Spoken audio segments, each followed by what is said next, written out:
Quel est le fondement qui fait que le désir d'Afrique est moins important que le désir d'Europe et le désir d'Occident? C'est que fondamentalement, on est dans un système capitalistique. Le système capitalistique, il a comme vocation de faire le plus de profit avec le minimum de charges et de dépenses. Et il a pour vocation aussi de se pourvoir en main-d'œuvre.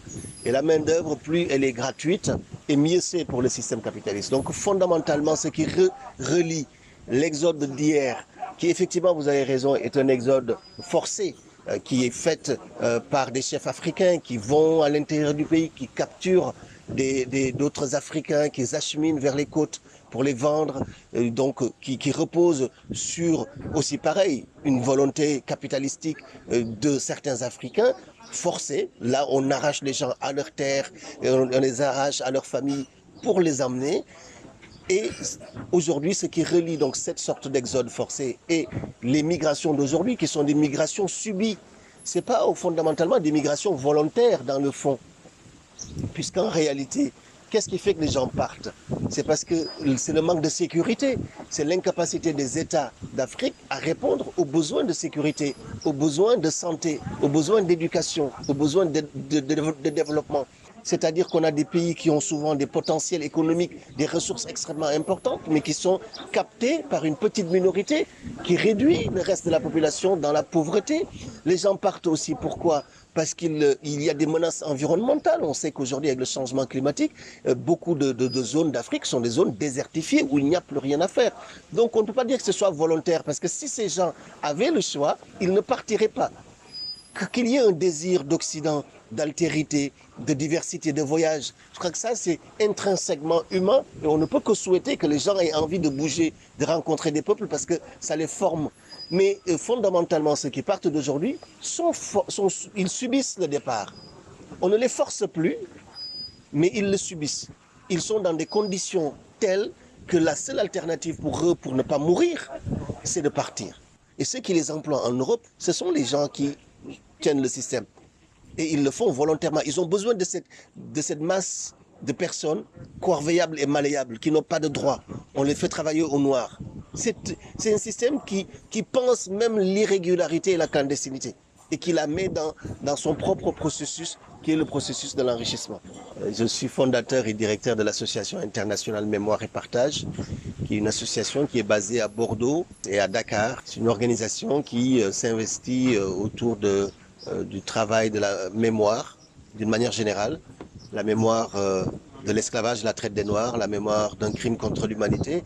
C'est une association dont l'objectif est d'avoir un point de vue critique sur la construction de la mondialisation, la rencontre entre les peuples et d'en tirer des enseignements pour aujourd'hui et pour demain. Notre première responsabilité, c'est de dire que la vie des Noirs, elle compte et que tous ceux que la violence de l'histoire a frappés, nous devons les réhabiliter dans notre humanité et dans leur humanité à eux. Ça, c'est un travail dans les imaginaires. Parce qu'en réalité, le désir d'Europe, c'est un désir d'imaginaire. La jeunesse africaine d'aujourd'hui, elle a beau savoir qu'il y a des SDF dans les rues de France. Elle a beau savoir que l'immigration conduit souvent à des échecs terribles, elle continue d'y aller.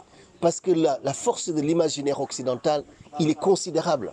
Et c'est ça le grand drame de la colonisation, et notamment de la colonisation française. Ce n'est pas une colonisation qui consiste juste à exploiter des ressources.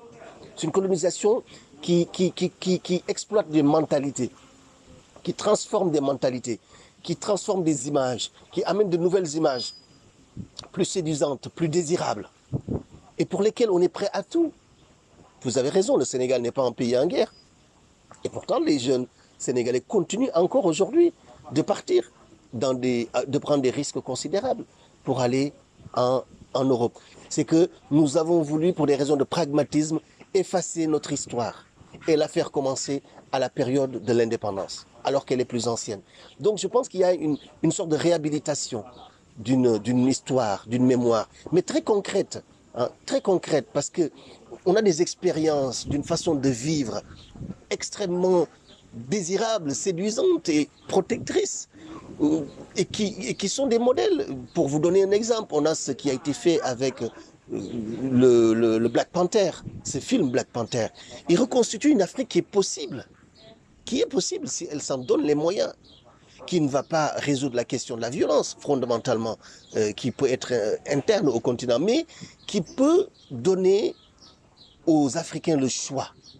Le but, c'est de leur donner le choix de rester ou de partir. Mais d'avoir cette liberté de choix. Il y a plus de déplacements et de migrations à l'intérieur du continent africain qu'à l'extérieur, même si les migrations extérieures sont plus visibles.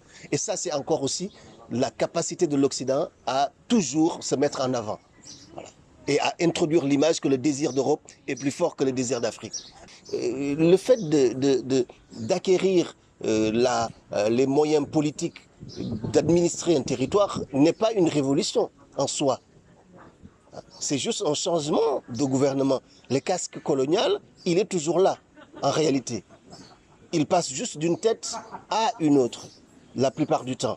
Parce qu'il y a un processus, quand on regarde même la Révolution française, elle n'a pas été aboutie en 1789.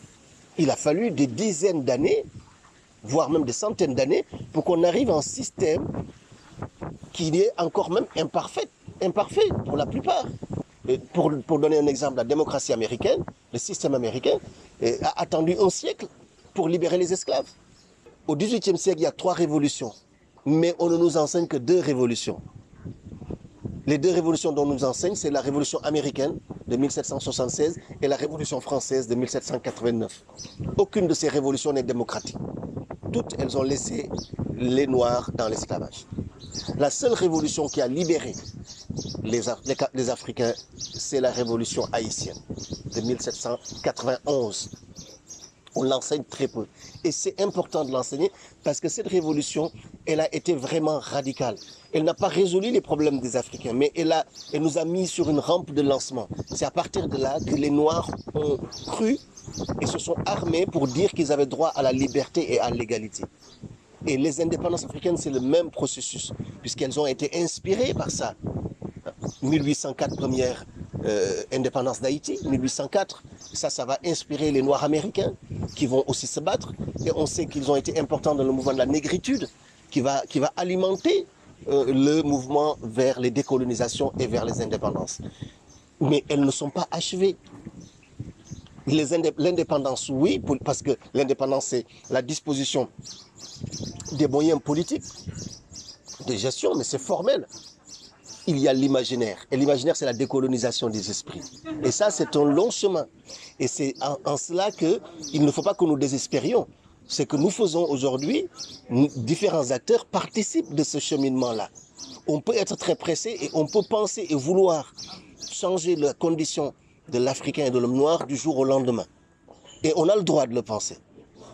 Mais il faut le penser dans une perspective plus longue aussi. Et ne pas mésestimer ni mépriser les acquis fondamentaux que nous avons eus. Total price, man, gotta feel like twice. I don't play with no dice, motherfucker.